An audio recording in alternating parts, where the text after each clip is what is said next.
Tu peux mourir sans être marié. Tu peux mourir sans avoir d'enfants sur la terre. Tu peux mourir sans travailler. Tu peux quitter le monde même sans avoir eu même des relations sur la terre.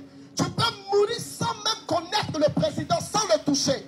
Tu peux mourir sans voir la personne que tu aimes, qui est peut-être une star pour toi. On peut parler des joueurs que tu suis. Tu peux mourir sans avoir d'enfant. Mais ne meurs pas sans avoir Jésus. Ne meurs pas sans avoir Jésus. Tu peux mourir même sans être riche sur la terre. Parce qu'il y a des gens qui avaient le désir d'être riches qui sont morts sans être riches. Il y a des personnes qui avaient le désir de se marier qui sont morts sans se marier.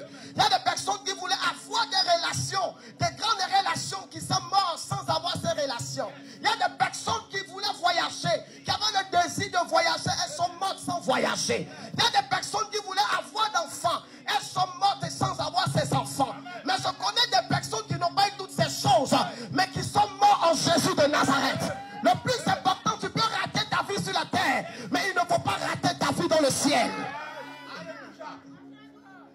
Tu peux rater ta vie sur la terre, mais ne rate pas ta vie dans le ciel. Parce que la meilleure place qu'un homme doit expérimenter, ce n'est pas la place terrestre, mais c'est la place céleste. Nous ne nous battons pas pour les choses de la terre, parce que nous savons qu'après la terre, il y a un royaume plus meilleur que ce monde. C'est le royaume de la personne de Jésus de Nazareth.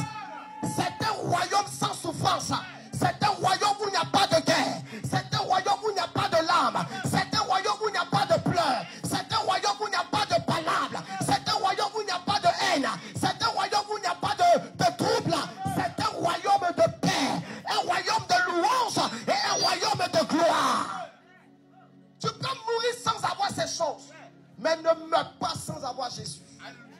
Parce que si tu meurs sans Jésus, ta destination c'est l'enfer. Or le Seigneur ne t'a pas créé pour conduire ton âme dans ce lieu de l'âme et de tourment. Jésus t'a réservé l'une des plus, du moins ça, une place dans le ciel. Et je dirais la meilleure des places.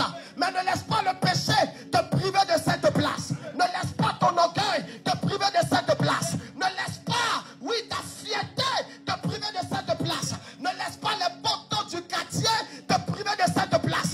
Ne laisse pas la copine du quartier te priver de cette place.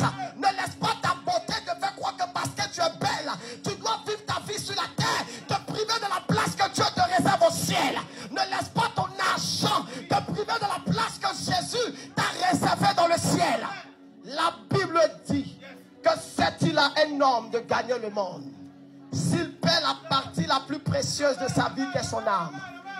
La partie la plus précieuse de ton existence, ce n'est pas le corps mais l'âme. Et Jésus-Christ veut que ton âme se réjouisse en lui et pas lui. Alors écoute-moi maintenant, j'aimerais te parler en quelques minutes. Sur la terre, nous